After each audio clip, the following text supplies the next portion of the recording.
Bonsoir à tous. On retrouve dans la culture béninoise beaucoup de recettes faites à base du miel. C'est un aliment produit par les abeilles à base du nectar. Un aliment à grande valeur nutritive et qui est cultivé par l'apiculture, un élevage introduit au Bénin dans les années 1950 par des moines dans la partie septentrionale du Bénin. Ce soir, nous irons donc à la rencontre de Damien, un bénévole de l'ONG Crédit Bénin, qui nous reçoit dans la forêt Zanvozou, dans la commune de Zé.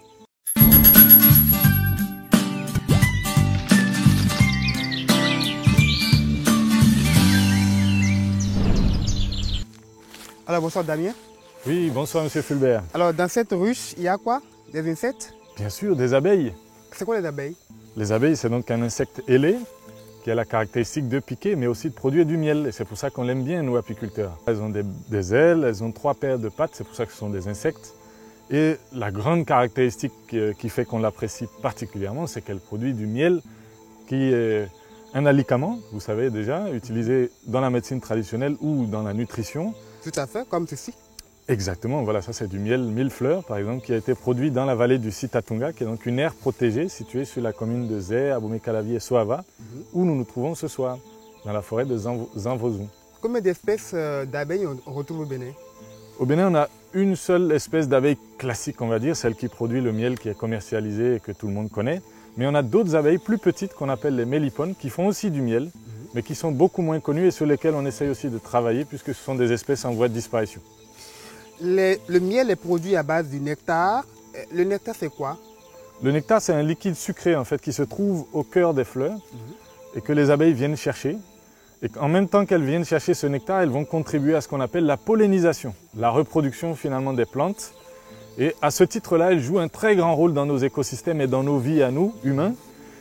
À tel point que Einstein, que vous connaissez probablement, un grand astrophysicien, voilà, qui a dit si les abeilles en fait venaient à disparaître, 4 ans plus tard, l'humanité en fait disparaîtrait avec elles, puisqu'un certain nombre de fruits, de fleurs, de plantes comestibles sont dépendantes de la pollinisation par les abeilles.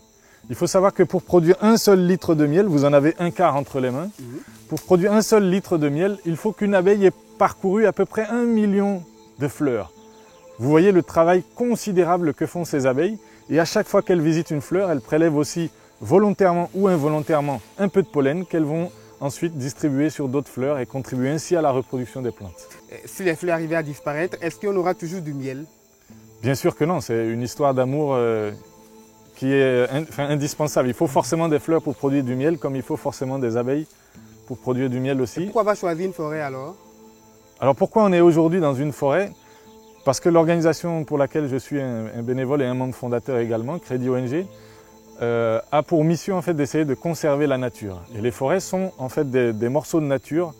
Au sud Bénin, il y en a de moins en moins, alors qu'ils abritent un certain nombre d'espèces animales et végétales, dont un certain nombre aussi menacées de disparition. En conservant ces îlots forestiers, qui sont des îlots comme celui-ci par exemple sacrés, nous sommes venus ici accompagner justement des responsables de ce site sacré, en les aidant à produire de la richesse économique mais aussi nutritionnelle comme le miel, on peut contribuer alors à valoriser une ressource qui n'a peut-être pas économiquement une valeur aujourd'hui de façon durable et pérenne. Donc le but de l'organisation, c'est d'accompagner ces communautés gestionnaires de forêts sacrées vers une activité qui leur permettra de générer des ressources sans détruire la nature qui nous est importante à tous.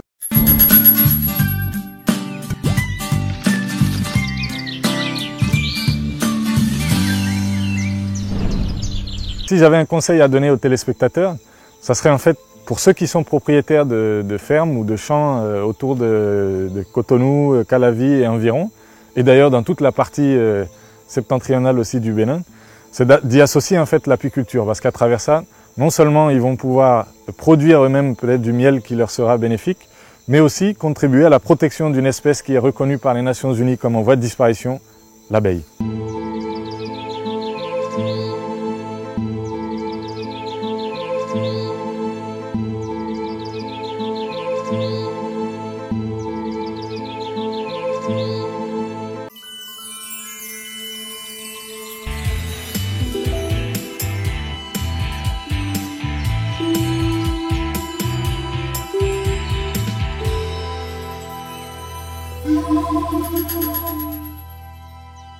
Merci.